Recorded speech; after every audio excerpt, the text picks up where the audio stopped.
오늘 하나님 말씀 보십니다. 요한복음 5장의 말씀입니다. 요한복음 5장 1절부터 9절까지 말씀입니다. 요한복음 5장 1절부터 9절의 말씀입니다. 한 절씩 교독해서 하나님 말씀을 보십니다. 요한복음 5장 1절입니다. 그 후에 유대인의 명절이 되어 예수께서 예루살렘에 올라가시니라.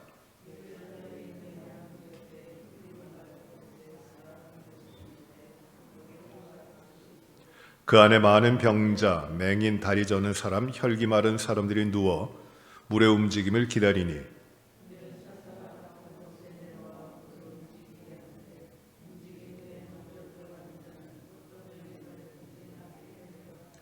거기 38해 된 병자가 있더라.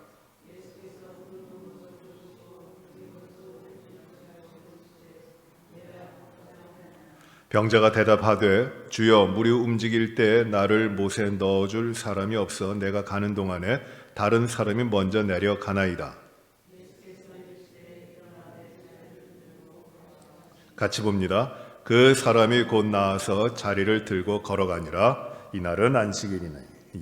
9절까지 말씀을 봤습니다. 오늘 요한복음 강의 7번째 시간으로 베데스다에 나타난 주님의 치유의 역사, 베데스다에서 38년 된 병자를 만나주시는 주님을 우리가 보겠습니다. 베데스다, 우리가 많이 들은 이름입니다. 우리 교회 24개 동산 가운데도 베데스다라고 하는 이름을 가진 동산이 있습니다. 베데스다, 참 좋은 이름입니다.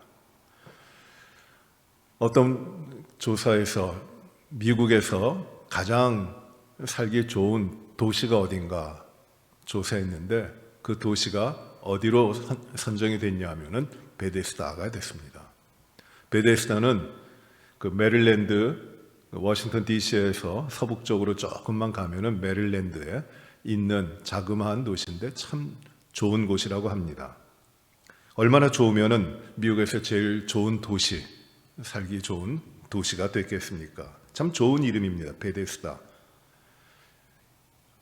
이 베데스다라는 이름의 뜻은 베스라고 하는 말, 집이라고 하는 말이고, 그리고 그 뒤에 붙은 에스도스라는 말이 무슨 말이냐면 자비라는 말이에요. 그래서 이 베데스다라는 말은 자비의 집, 자비의 그 은혜의 집 이렇게 번역할 수 있는 말입니다. 긍휼이 베풀어지는 곳, 그곳입니다.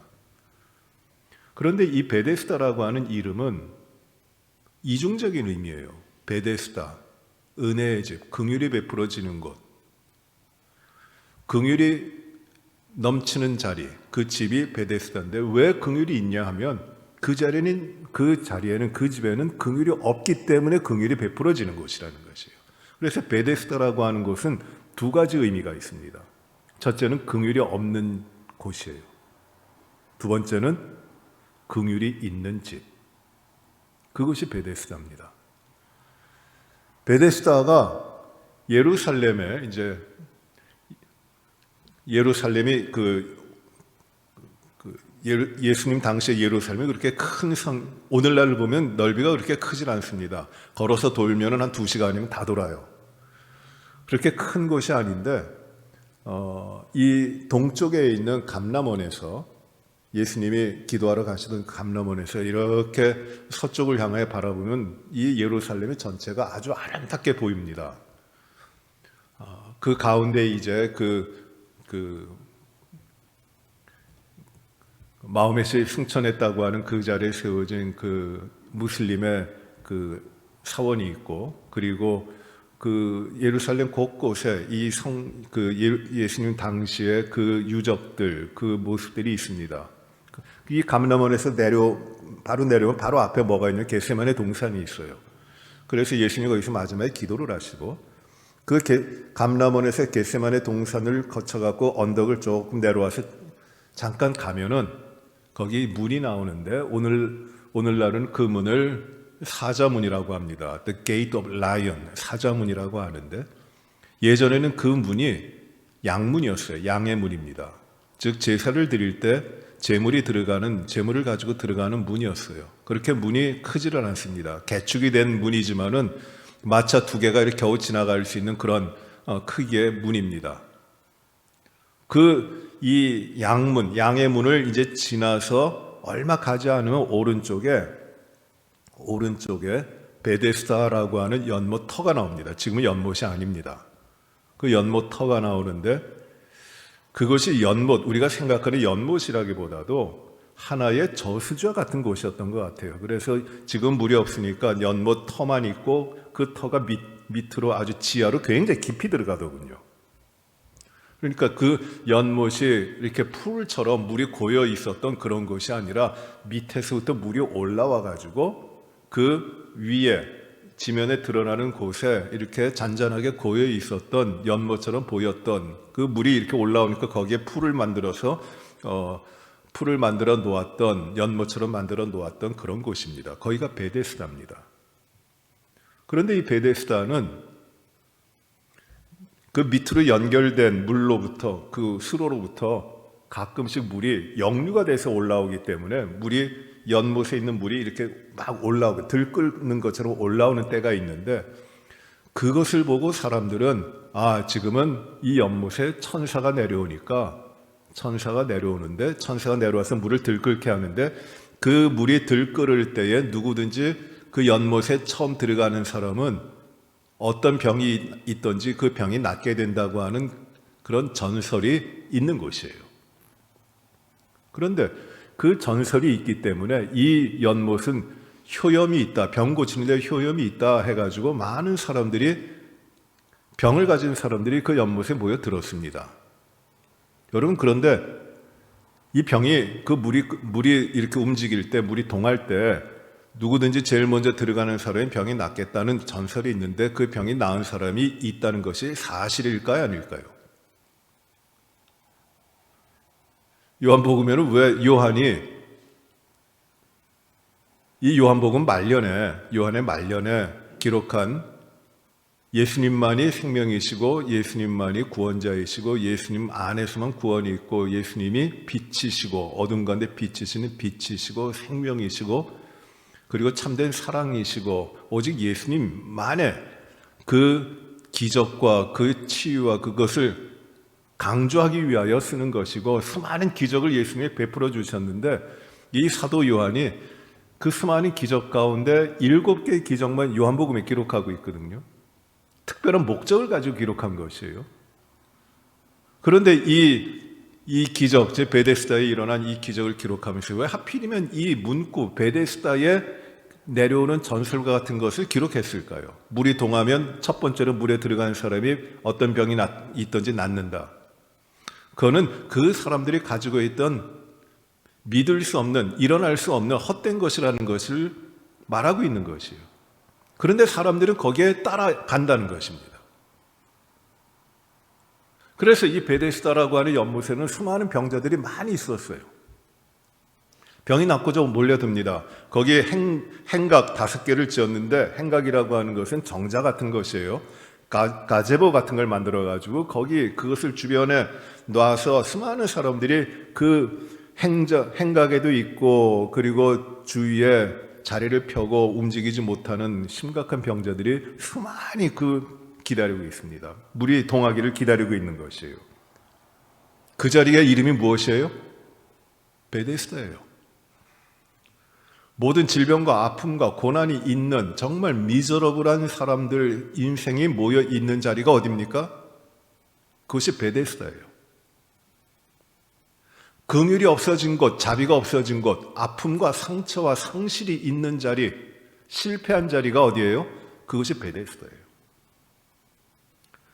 베데스다라고 하는 이름은 원래 이름의 뜻은 무엇이냐면 긍휼을 상실한 것, 아픈 자들, 괴로운 자들, 그들이 모여 있는 자리, 비참한 자리가 베데스다라는 것이에요.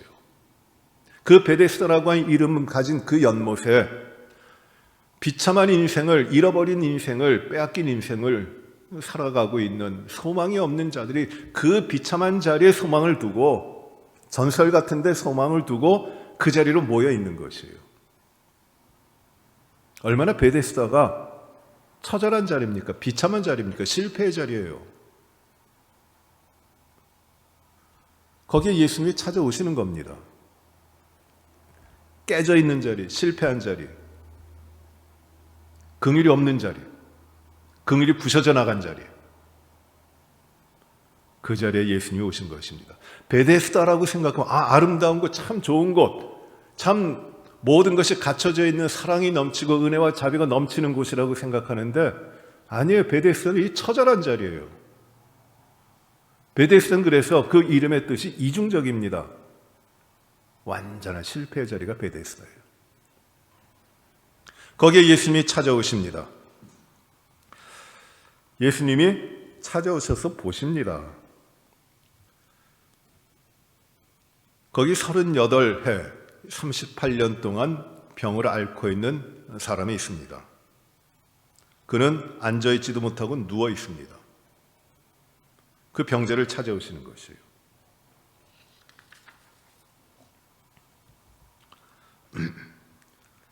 예수님께서 그 병자, 38년 된 병자입니다. 여러분, 사람의 병을 1년 앓으면은 1년 앓아도 굉장히 힘듭니다. 병수벌 10년에 효자 없다 그러죠. 병을 앓고 있는 가족들을 봉양하고 간호하고 함께 살아가는 것도 굉장히 힘듭니다. 그런데 이 사람은 38년 됐어요. 가지고 있는 모든 것을 병을 치료하기 위해 다 썼을 것입니다. 아무것도 남은 사람이 아닐 것입니다. 이 베데스다 행각 근처에 자리를 펴고 누워있는 모습으로 봐서는 그는 가족들도 다 떠났어요. 아무도 남겨지지 않고 그 자리에 그저 물이 동하기만을 기다려서 어찌하든지 다른 사람들보다 먼저 들어가려고, 물에 들어가려고 애쓰는 그 소망밖에 없는 사람입니다. 그가 38년 된 병자예요. 얼마나 끔찍한 병자입니까? 따지고 보면 날래야 날 수가 없는 사람입니다. 소망을 가질래야 소망을 가질 수 없는 사람입니다. 그럼에도 불구하고 그는 38년째 앓고 있는 그 병을 가지고 그 베데스다에 앉아서 비참하게 있는 것입니다. 주님이 오셔서 그에게 말씀을 하십니다.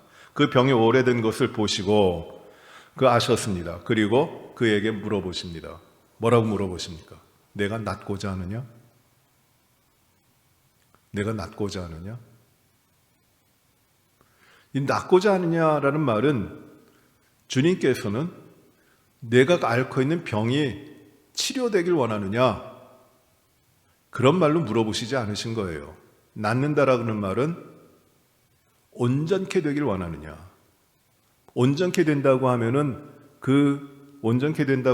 병이 낫는 것, 질병이 낫는 것도 온전해지는 것 가운데 하나지만 병 자체가 낫는 그것만을 의미하시는 것이 아니라 내가 온전히 내 육체와 내 마음과 내 영혼의 모든 것이, 내 삶의 모든 것이 온전해지기를 원하느냐 물어보시는 겁니다. 치료, 지금 이 병자는, 38년 된 병자는 그 몸의 질병이 치료되기를 원해요. 그렇지만 주님이 그에게 물어보시는 것은 무엇이냐면 그의 모든 것이 치유되기를 원하십니다. 치료되기를 원하는 것, cure, 아픔이 낫고 찢어진 데가 치료되고 회복되고 하는 치료를 원하지만 주님이 주시고자 하시는 것은 그 영혼과 그의 삶의 모든 것을 온전하게 만들어주시는 치유, 힐링을 주시길 원하시는 것이에요. 그래서 주님이 물어보시니 내가 온전히 되기를 원하느냐?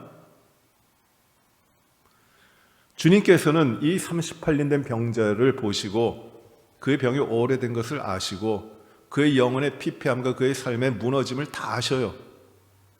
그리고 그에게 말씀하시기를 내가 온전해지기를 원하느냐? 그렇게 물어보시는 겁니다. 이 38년 된 병자는 이렇게 이야기합니다.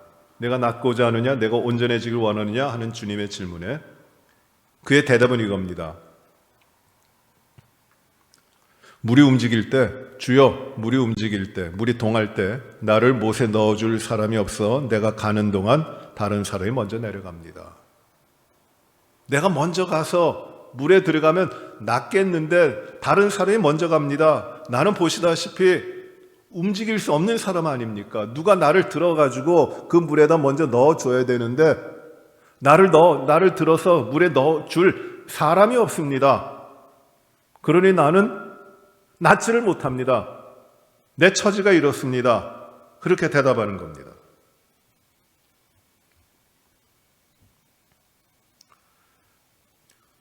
나는 내가 낫고자 하느냐? 내가 온전하게 되길 원하느냐? 이렇게 주님이 물어보시는데 그 사람의 대답은 무엇이에요? 나는 사람이 없습니다. 그래서 안 됩니다.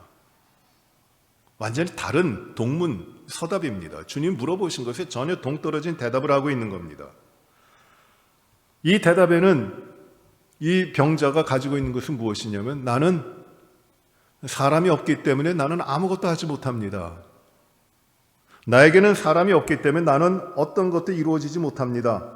나는 낫기를 원하지만 나는 내 질병이 치유되기를 원하지만 나를 들여다 줄 사람이 없기 때문에 나는 그것이 없기 때문에 나는 지금 내 삶에 이것이 부족하기 때문에 나는 지금 아무것도 할 수 없습니다. 얼마나 안타깝습니까? 그러나 그렇게 대답하고 있는 것이에요. 여러분 이게 지금 베데스다에 모여있는 사람들의 삶의 모습입니다. 나는 무엇이 없기 때문에 나는 무엇이 부족하기 때문에 나는 이 저주받은 자리에서 일어나지 못합니다. 이 저주받은 자리, 이 베데스다, 긍휼이 없는 것, 긍휼이 없고 자비가 없고 무너진 인생만이 있는 이 자리에서 나는 벗어나질 못하고 있습니다. 왜요? 나에겐 사람이 없기 때문입니다. 내 힘으로는 어쩔 수 없는데 나에게는 나를 도와줄 사람이 없기 때문에 나는 아무것도 하지 못합니다. 그렇게 이야기하고 있는 것입니다. 그러니까 이 대답의 다른 의미는 무엇이냐면 이 베데스다 사람들의 삶은 무엇이었냐면은 내가 무엇인가 가지고 있다면 나는 모든 걸 할 수 있겠습니다 라고 하는 것이에요. 대단히 끔찍하고 불편하고 그리고 불쌍하고 깨어진 인생을 살아가는 사람들이지만은 그들에게는 감춰져 있는 그 삶의 모습이 무엇이냐면 나는 무엇인가 나에게 사람만 있다면 나는 무엇이든지 할 수 있겠다고 하는 교만이 있는 거예요. 나에게 사람만 있다면 나는 될 수 있는데 문제가 무엇이에요? 나는 사람이 없습니다 라는 것이에요. 하나님이 어떻고 창조주가 어떻고 그거는 상관이 없습니다. 그들에게 구원자가 와도 그들에겐 별 의미가 없습니다. 왜냐하면 그들이 바라고 있는 것은 단지 하나밖에 없기 때문이에요. 나를 도와줄 사람, 그것만 찾고 있는 것이에요. 이유가 바로 자신이 여기 남아있고 이 베데스다 끔찍한 자리에 남아있는 그 이유가 바로 사람이 없기 때문이라는 겁니다. 얼마나 답답합니까? 얼마나 안타깝습니까?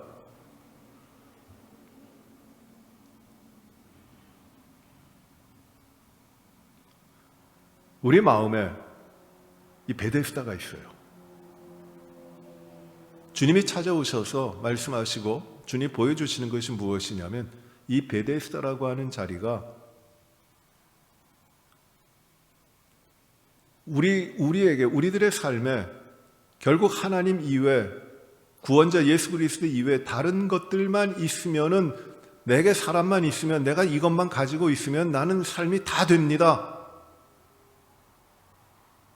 연약하고 부족하고 깨어진 정말로 자비가 끊어진 자리에 삶에 있으면서도 주님을 찾고 그리스도를 찾는 것이 아니라 나에게 필요한 것들, 내가 필요하다고 생각되는 거 헛된 신화들만 따져가면서 그것만 있으면 내가 되는데, 그것만 있으면 내가 괜찮은데 라고 그것이 마치 대단한 믿음인 양 그렇게 하고 있는 겁니다. 그게 아닙니다. 주님은 그에게 물어보십니다. 내가 진정으로 낫고자 하느냐? 온전케 되기를 원하느냐?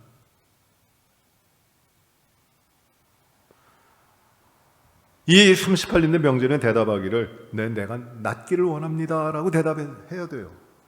그러나 그는 자신이 낫지 못한다고 하는 그 이유를 이야기하고 있는 겁니다. 나 때문이 아닙니다. 나에게 사람이 없기 때문입니다 라고 이야기합니다.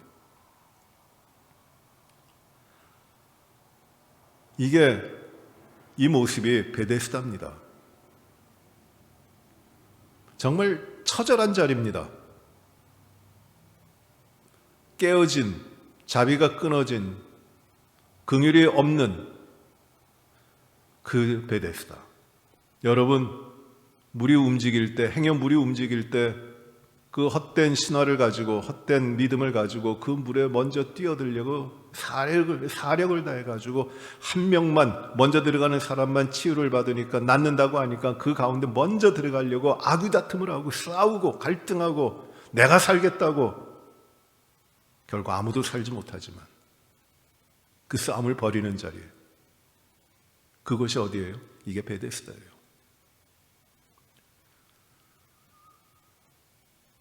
움직이지 못하는 병자들이 많이 있다 할지라도 그것이 어떤 자리냐? 맹수들의 자리예요. 정글입니다. 내가 살아야 됩니다. 나만 살아야 된다고 하는 것이에요. 그야말로 자비가 없는 곳입니다. 이게 베데스다예요. 나만 살면 된다. 주님께서 이 베데스다에 오셔서 말씀하시는 겁니다. 38년 된 병자에게 내가 낫고자 하느냐? 내게 사람이 없습니다. 그 말을 할 때 주님께서는 이제 그에게 말씀하십니다. 이렇게 말씀하시죠. 8절에 예수께서 이르시되 내 자리를 들고 걸어가라. 이렇게 아주 간단하게 대답하십니다. 내 자리를 들고 걸어가라. 일어나 내 자리를 들고 걸어가라. 일어나 내 자리를 들라. 이야기했습니다. 그 자리가 어떤 걸까요? 자기가 누워있던 자리, 자기가 앉아있던 자리, 자기의 자리예요. 지금까지 의지하고 있던 자리입니다. 자기의 삶이 바로 그거였어요. 그 자리입니다. 자기가 가장 소중히 여겨왔던 그 자리입니다. 버릴 수 없는 것이에요.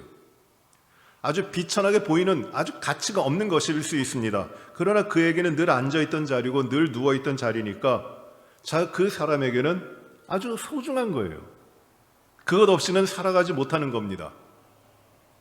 그런데 그 자신에게 그 자리가 그렇게 소중한 것인데 주님께서는 일어나라고 하세요. 그 자리로부터 일어나서 이제 그 자리에 앉지도 말고 그 자리에 눕지도 말고 그 자리를 들고 일어나라는 것이에요. 보잘것없는 겁니다. 어찌 보면은 삶에 쓸데없는 것, 불필요한 것일 수도 있어요. 그러나 그에게는 그 긍휼이 떨어진 그 자리에 있는 비참한 이 38년 된 병자에게는 그 자리가 소중한 거였고 그 자리가 귀중한 거였고 그 자리가 없으면 안 되는 것이라고 생각을 했습니다. 여러분, 그 자리가 뭔지 아세요? 베데스다에 있는 사람들에게 자신들의 습관이에요. 자신의 삶을 그 베데스다 안에 있는 처절하고 깨어진 그 삶을 지탱해주고 그 삶 가운데서 편안함을 누리도록 해왔던, 어떻게 보면 거추장스러운 것이고 불필요한 것인데 그것이 몸에 배어가지 익혀져 있는 습관이고 관습과 같은 것이에요. 그게 그의 자리예요. 이 베데스다를 벗어나면 이 자리는 필요한 것이 아닙니다. 전혀 쓸데없는 것입니다. 습관과 같은 것이 내 몸에 붙어있는 것이에요. 내가 늘 행하여 왔던 것이에요. 거기로부터, 그 자리로부터 일어나서 그 자리를 들고 가라고 하는 것은 엄청난 주님의 선언이에요. 너의 여지껏 있었던 삶에 대한 것을 내려놓으라는 것이에요. 버리라는 것이에요. 그 습관을 다 깨트려 버리라는 것이에요. 여러분, 이런 서양 속담이 있죠. 생각이 행동을 낳고 행동을 계속하면 무엇이 됩니까? 습관이 되고 습관이 사람을 운명 지어버려요. 생각을 많이 하면, 어떤 방면으로 생각을 하면 그것이 행동으로 이루어집니다. 그리고 그 행동을 몸에 배도록 많이 하면 그것이 익숙한 습관이 되고, 습관을 따라 살면 그 습관이 운명처럼 뗄래야 뗄 수 없는 것이 된다는 것이에요. 습관은 어떤 면에서는 좋은 것이에요. 익숙한 것이니까. 그러나 이 베데스다의 삶에서의 습관은 자기도 모르게 편안함을 줄지는 모르지만 그 자리, 습관이라고 하는 그것은 그의 삶을 올가매고 벗어나지 못하게 하는 정말 나락으로 빠뜨리는 운명과도 같은 것입니다. 뗄래야 뗄 수가 없는 것과 같이 생각됩니다.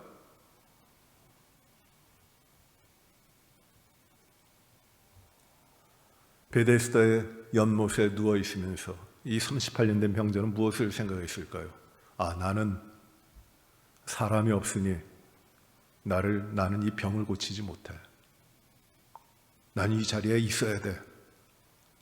병을 고치지 못해도 언젠가 한번 기회가 오면은, 그때가 언제인지 모르지만 누군가가 나를 도와줄 수 있다면 나는 가장 먼저 연못에 들어가서 내 병을 고칠 수 있을까요?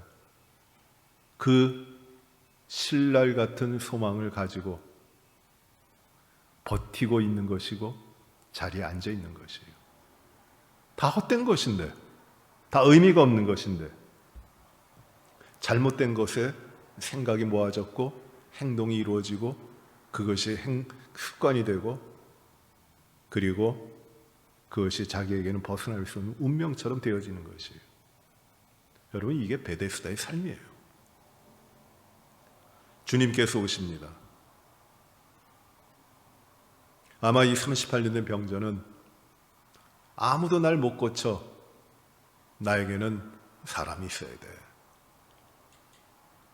그렇게 생각하고 있었을 것입니다. 예수님께서 그에게 오셔서 하시는 말씀이 이겁니다. 내 자리를 들고 일어나라 하십니다. 일어나라. 자리를 들고 일어나라. 그 자리에서 벗어나라는 것이에요. 생각이 바뀌어야 돼요. 이 자리는 내가 누워있을 자리가 아니라는 것을 생각해야 됩니다. 완전히 생각이 바뀌어야 됩니다. 예수님께서 변화산에서 변화되신 후에, 변화되실 때 그 변화산 아래에서는 또 희한한 일이 벌어집니다. 예수님의 제자들에게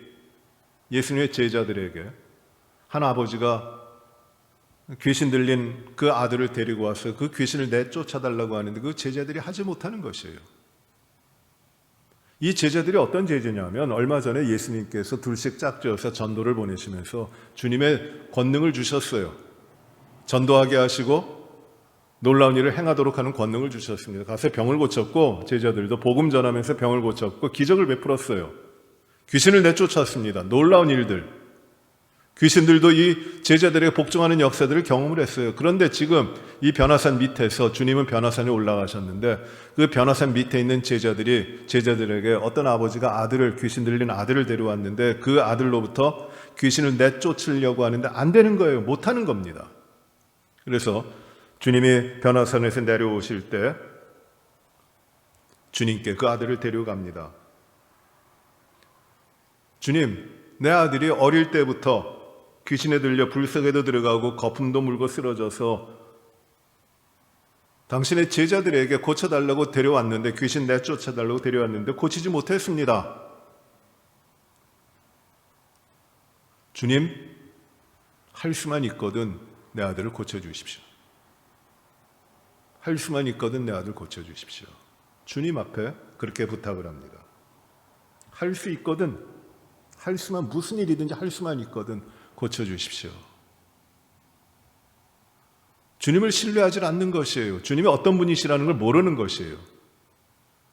주님 앞에 계신데 주님을 배웠고 하는 말이 할 수 있거든, 무엇인가 하실 수 있거든 고쳐주십시오라고 하는 겁니다. 즉 판단은 누가 하는 거예요? 자기가 하는 거예요. 주님이 할 수 있거든, 할 수 없거든. 주님에 대한 신뢰가 아니에요. 주님을 알지 못하는 것이에요.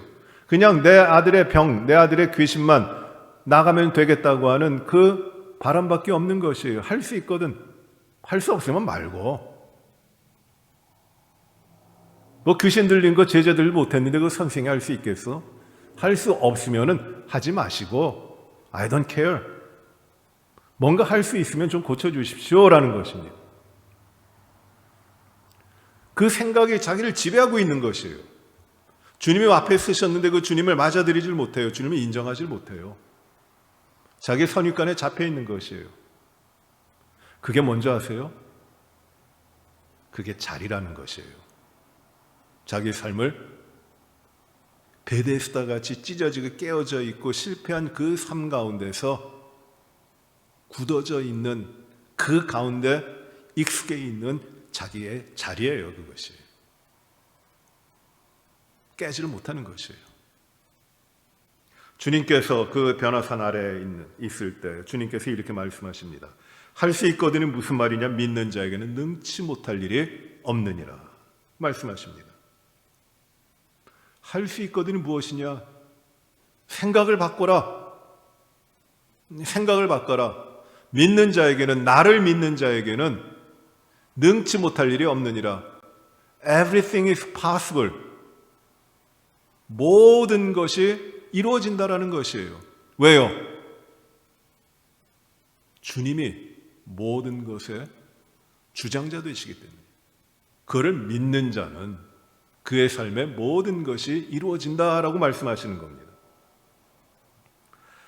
아버지는 그 생각부터 바꿔야 됩니다. 그 생각에 차 있으니까 제자들에게도 그 역사가 일어나지 않는 겁니다.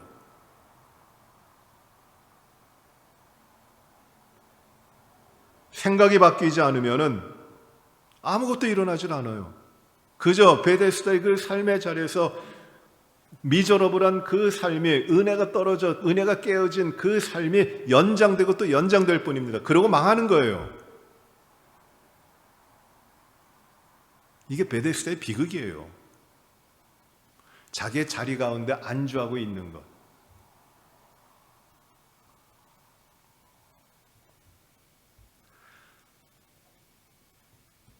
우리 신앙생활, 우리 믿음 생활 하잖아요. 우리가 주님을 믿지 않습니까? 주님 앞에 나오지 않습니까? 그런데 우리가 믿음 생활하면서도 이 베데스다적인 삶을 참 많이 살아요. 이거는 참 안 되는 거야. 이런 일이 어떻게 이루어질까? 이 어려움은 누구나 다 겪는 것이고 누구에게나 다 힘든 거야. 이 병은 고쳐질 수 있는 가능성이 없어. 이렇게 이야기하는 경우들도 참 많이 있습니다.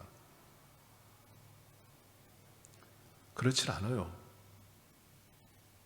우리가 주님을 믿으면 그 주님이 그리스도시고 구원자시고 우리의 모든 것을 온전하게 하시는 주님이시면 우리가 믿는 거거든요.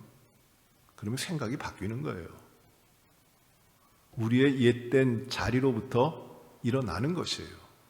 그 옛날 자리에 그냥 머물러 있는 것 아니에요. 일어나 내 자리를 들고 걸어가라고 하시는 것이에요. 그게 내 삶이 아니다. 너는 이제 베데스다에 머물러 있을 사람이 아니다라는 것이에요.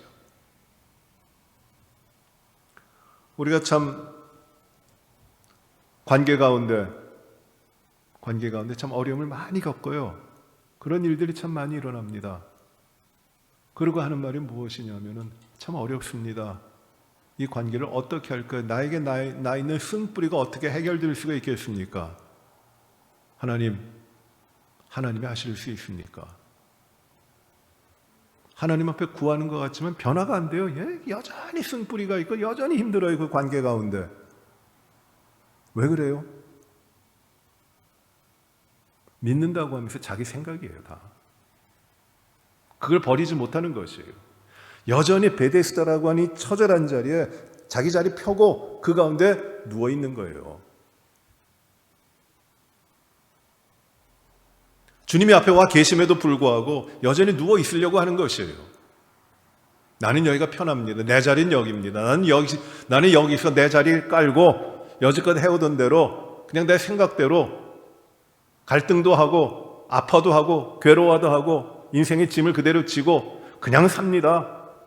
낫기를 원한다고 하지만 나을 생각을 안 하는 것이에요. 이것이 우리 가운데 얼마나 많아요.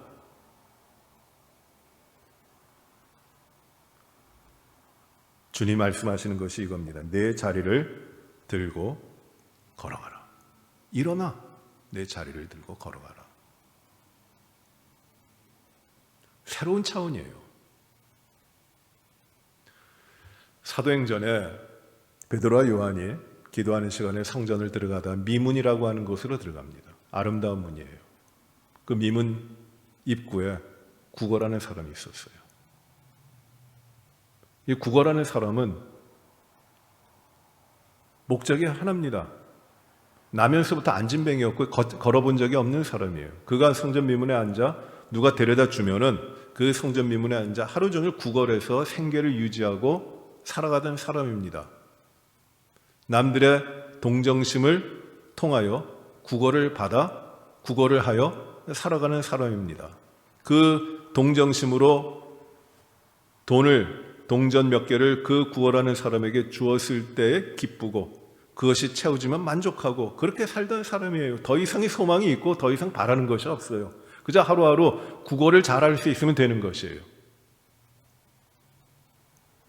그가 진정으로 바라야 되는 것이 무엇인지 모릅니다. 그는 그 앉은 자리가 좋았어요. 성전 미문, 사람들이 많이 다니는 하나님 앞에 예배하고 경배하러 가는 그 사람들에게 자비심을 통하여 구걸을 할 때 수입도 괜찮았을 것이고 그 몫으로 치면은 아주 좋은 몫을 차지하고 있는 겁니다. 그 자리가 너무 좋은 거예요, 그 사람에게는. 베드로하고 요한 사도가 기도하러 성전으로 갈 때 이 성전 미문으로 가다가 이 나면서부터 안진뱅이 된 사람이 손을 베드로하고 요한에게 쭉 뻗어갖고 구걸을 합니다. 이 구걸하는 사람에게는 그 앞에 있는 사람이 누구인지가 상관이 없어요. 어느 누구든지 상관이 없습니다. 그저 그의 주머니에서 동전을 주면 되는 것이에요. 얼굴도 보지 않습니다. 그저 손만 내밀고 구걸을 합니다. 그게 그의 삶이에요. 그게 자리예요. 베드로하고 요한이 그에게 말합니다. 나에게 은과 금은 없지만 내게 있는 것 곧 그리스도 예수의 이름으로 내게 명하노니 일어나 걸으라. 일어나라고 합니다. 예수 그리스도의 이름으로 일어나라고 합니다. 처음 들어보는 말이에요. 그 사람에게는. 한 번도 걸어보지 못한 사람에게 일어보라고 합니다. 그 자리에 앉아 있을 수밖에 없었던 그 자리에 오히려 그것이 편했고 그의 삶 가운데 편했고 그것이 하나의 특권이고 하나의 자랑 같았는데 그 자리로부터 일어나라는 것입니다. 예수 그리스도의 이름으로 내게 있는 것을 내게 주노니 일어나 걸으라는 것이에요. 걸으라? 걸어본 적 없어요. 그러나 걸으라는 겁니다. 그를 잡아 일으킵니다. 그의 무릎에 힘이 돋아지고 한 번도 걸어본 적이 없는 사람이 걷기를 시작합니다. 뛰기를 시작합니다. 예전에는 바로 직전 순간까지 누군가의 도움에 의해서 날마다 성전 미문까지 와서 구걸을 했는데, 앉아 구걸을 했는데 그 순간에 예수 그리스도의 이름으로 일어났을 때, 그 자리를 박차고 일어났을 때 이제 그는 성전 미문에서 구걸하는 거지가 아니라 성전 안으로 들어가서 하나님을 기쁘게 찬양하는 예배자가 되는 것이에요. 그 자리에 연연하면은 성전 안으로 못 들어가는 겁니다. 그걸 버려야 되는 것이에요. 버리도록 하시는 분이 누구냐면 예수 그리스도세요. 삶의 습관, 우리의 삶의 자랑, 우리의 삶을 편안하게 해주는 것들, 그것이 이 땅의 삶에서, 우리 이 세상의 삶에서 그것이 우리의 자랑이라면, 그것들 때문에 우리가 살맛이 나고 그것들 때문에 내가 기쁘다면은 반드시 기억하세요. 나는 베데스다에 있구나. 나는 베데스다구나. 은혜의 집 아니에요. 긍휼이 깨진 자리예요. 그곳에서 나는 지금 자리를 펴고 있구나. 죽어가고 썩어가고 있는 소망이 없는 자리에서 나는 편하다 하고 나는 내 자리를 펴고 그곳에 앉아 있구나. 주님이 그 38년 된 병자에게 오셔서 하는 말씀이 바로 간단하게 이겁니다. 일어나 내 자리를 들고 걸어가라는 것이에요. 이 자리를 버린다고 하는 것, 자리를 든다고 하는 건 버리는 것, 더 이상 필요 없는 거예요, 이제.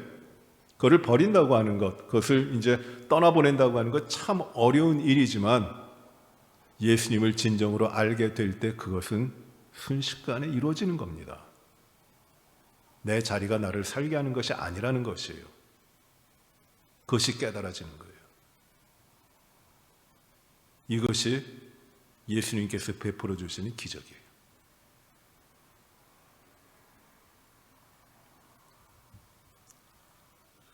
일어나면, 자리를 들고 일어나면 무슨 일을 해야 될까요? 이제 걸어가야 됩니다. 거기 머물러 있는 것이 아니에요. 걸어가야 됩니다. 어디로 걸어갈까요? 이 사람이 38년 된 병자가 예수님이 일어나 일으켜 주셨어요. 그래서 자기가 있던 자리를 들고 걸어갔다고 하는데 걸어가라고 하시네. 어디로 걸어갑니까? 베데스다 안쪽으로 들어갈까요? 아니에요. 베데스다를 떠나는 것이에요. 처절하게 실패했던 그 자리에서 떠나도록 하시는 것이에요. 이게 걸어가라고 하는 것은 방향 설정을 분명히 해주시는 겁니다.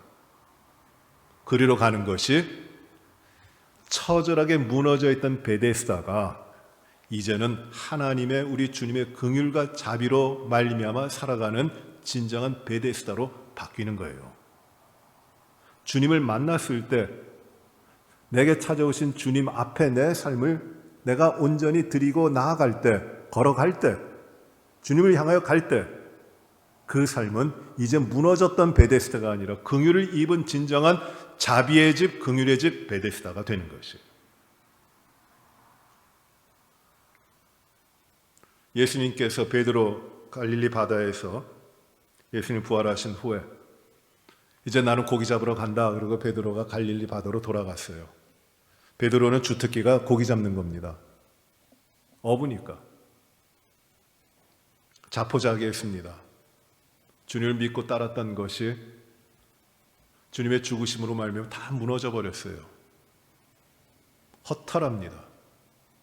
그가 이제 그 삶을 이제 고백했던 것이 무엇이냐면 아주 함축적인 의미로 나는 고기 잡으러 간다라는 것이에요. 그래서 갈릴리 바다에서 배를 띄우고 고기를 잡는데 밤새도록 고기를 잡아도 잡히질 않아요. 한 마리도 안 잡힙니다. 근데 새벽녘에 어둑어둑할 때 한 사람이 이제 고기 잡는 걸 밤새 고기를 잡으려고 했지만 잡지 못한 베드로, 그러니까 그물을 이제 다 걷고 들어오려고 하는데 한 사람이 와서 깊은 데 가서 그물을 내리라고 합니다. 깊은 데로 가서 그물을 내리라. 베드로가 대답합니다. 내가 밤새도록 수고했지만 잡은 것이 없습니다. 그러나 말씀에 의지해서 내가 깊은 데 가서 그물을 내리겠습니다. 라고 하고 베드로가 가서 그물을 내립니다. 아마 그 말씀하시는 분이 부활하신 주님인지를 베드로가 그때는 몰랐을 것 같아요. 그래서 깊은 데로 가서 그물을 던졌습니다. 밤새도록 고기를 잡지 못했는데 그 말씀대로 했더니 수많은 고기가 잡힙니다. 그물이 찢어질 정도가 됩니다.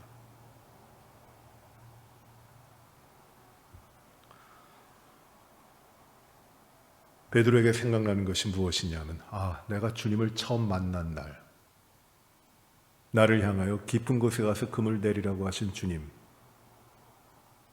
나는 죄인입니다. 나를 떠나서서 했던 자신의 모습, 그것이 생각나는 것입니다.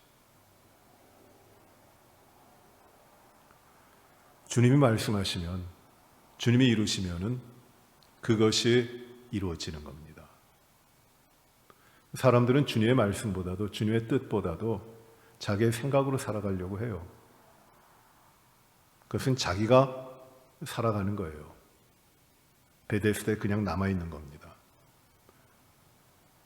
상식으로 살아가려고 합니다. 양심으로 살아가려고 합니다. 도덕으로 살아가려고 해요. 뭐 좋아요. 그것이 답니까? 상식이 다 이루어집니까? 우리가 아는 상식보다 알지 못하는 일들이 일어나는 것이 얼마나 많습니까? 저는 얼마 전까지만 해도 이 빛이 직진하는 줄 알았어요. 맞습니까? 틀립니까? 빛이 직진합니까? 직진한다고 배웠죠? 저도 그렇게 알고 있었는데 빛이 직진 안 해요. 다 그렇게 알고 있었는데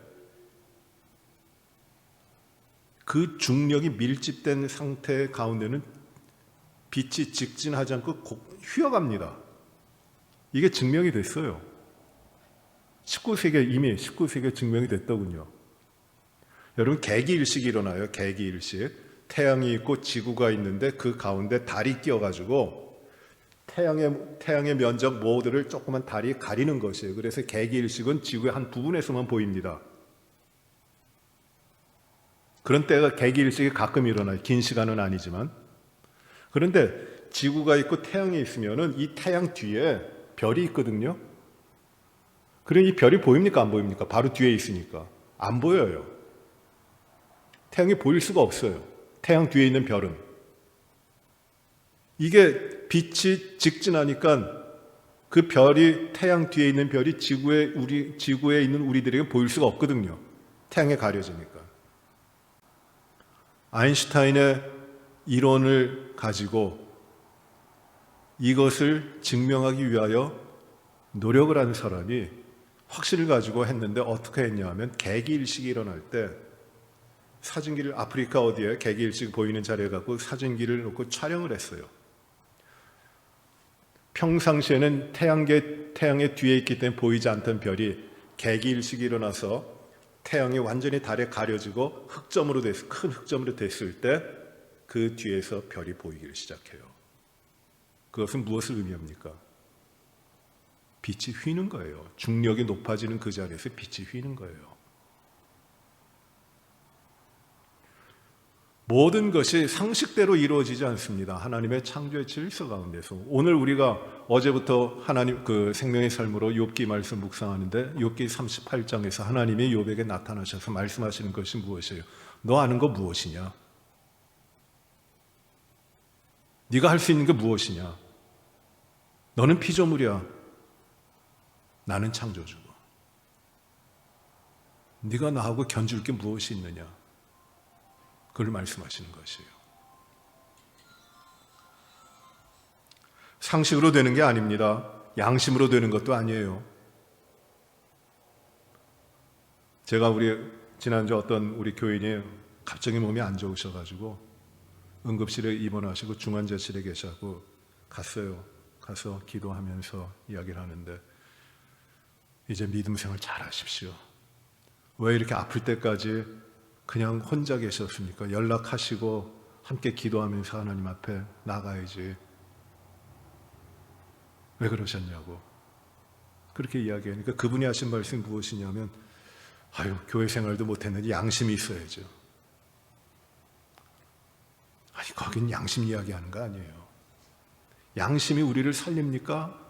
양심이란 것을 우리가 지킬 수 있습니까? 하나님 앞에 우리의 양심을 지켰다고 우리가 하나님의 자녀가 되고 은혜를 받습니까? 구원을 받습니까? 그거 아니에요. 우리는 우리의 삶의 것들을 뒤로 내려놓고 오직 하나님을 바라보며 하나님이 기뻐하시는 자리로 올라가야 되는 것이에요. 하나님을 알면, 하나님을 믿고 하나님의 구원자로 하나님께서 우리를 구원해 주셨으면 그 구원의 길로 가는 것이에요. 아브라함에게 하나님이 나타나셔서 너는 본토 아비 친척의 집을 떠나라고 하셨잖아요. 아브라함이 어떻게 합니까? 떠나는 거예요. 가는 거예요. 분명한 목적과 방향이 있는 겁니다. 그 처절한 베데스다에 머물러 있는 것이 아니에요. 자기의 습관을 끊고 자기의 편안함을 끊고 하나님 앞으로, 하나님이 주시는 삶으로 걸어가는 거예요. 분명한 방향성을 가지고. 그게 기적입니다. 하나님의 치유의 역사가 그렇게 일어나는 것이에요. 복 있는 사람은 악인의 꾀를 따르지 않습니다. 오만한 자의 자리에 서지 않습니다. 그 길은 왜요? 악인의 길, 오만한 자의 자리는 무엇입니까? 이게 베데스다예요. 거기로부터 떠나는 겁니다. 그래서 멸망의 자리, 파멸의 자리, 고통의 자리, 인생의 질고의 자리, 그 베데스다가 주님을 만나서 주님 앞에 모든 짐을 내려놓고 주님만을 의지하며 주님이 보이시는 길로 갈 때, 그때에 은혜의 자리, 긍휼의 자리, 자비의 집인 베데스다가 되는 겁니다. 그 역사를 하나님이 이루시는 것이에요. 이게 예수님이 보여주신 요한복음에 나오는 7개 기적 가운데 하나입니다. 사랑하는 성도 여러분,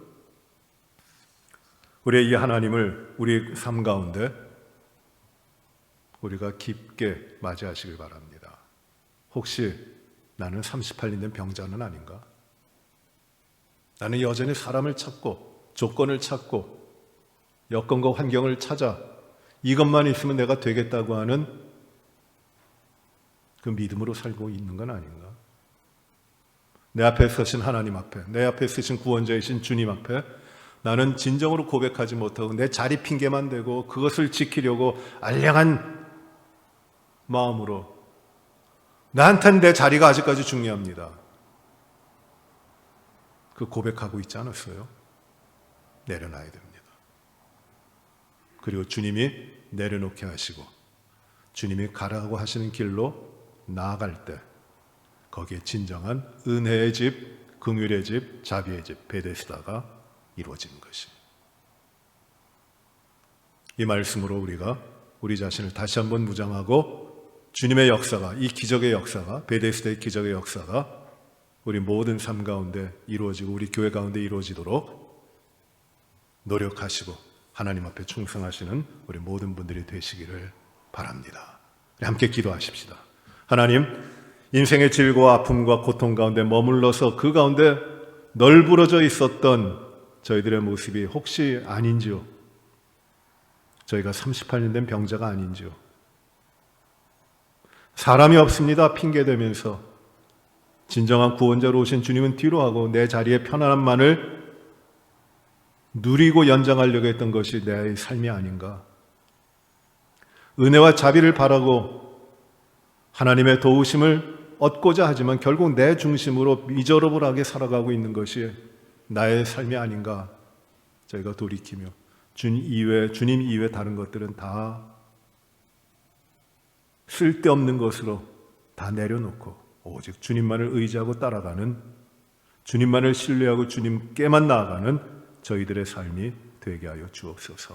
온전히 주님만을 의지합니다. 주님이 가라 하신 곳으로 갑니다. 주님이 서게 하시는 자리에 섭니다. 내 것을 내 것으로 주장하지 않고 오직 주님만이 나의 주님이심을 고백하며 부지런히 힘을 다하여 살기를 원합니다. 이 시간 우리가 우리 자신을 주님 앞에 내놓으며 우리의 나약함을 고백하고 주 앞에 기도하시겠습니다. 하나님 아버지, 베데스다의 자기의 삶의 모습이 있음을 고백합니다.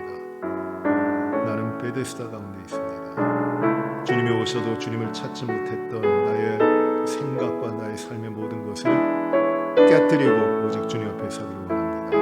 이 베데스다에서 주님만을 찾게 해주십니다. 아버지 하나님, 주님이 나의 구원자로 임하시고 나의 삶을 주장하시는 참된 은혜의 주님, 구원의 주님이십니다. 주 안에 이루어진 이 베데스다가 내 삶에 완전히 이루어지게 하여 주시옵소서.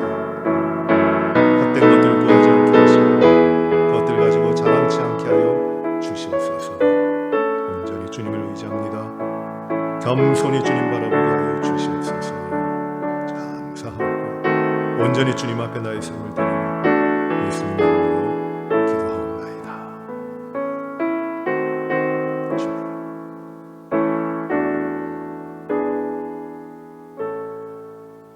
하나님 아버지, 38년 된 병자가 나의 모습이 아닌지요? 나의 아픔을 알지 못하고 나의 질병의 상태도 알지 못하고 그저 헛된 소망만 가지고 죽어가는 자리, 썩어지는 자리에서 얄팍한 내 자리에 안락을 느끼며 편안함을 느끼며 살아가고 있는 이 38년 된 베데스다에 있던 그 병자가 내 모습이 아닌지요. 주님이 다가오셔서 일어나 내 자리를 들고 걸어가라 하시는 그 명령을 주님으로부터 들을 때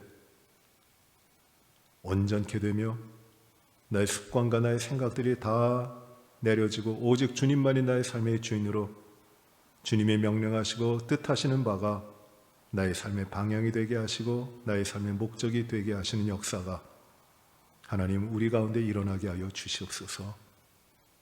진정으로 주님을 믿고 주님을 의지하며 주님 앞에 살기를 소원하오니 주여 파멸의 자리, 곤고의 자리, 질병의 자리인 이 베데스다가 은혜의 자리, 자비의 자리, 치유의 자리, 온전케 하시는 자리, 주님의 긍휼의 자리 베데스다가 되게 하여 주시옵소서.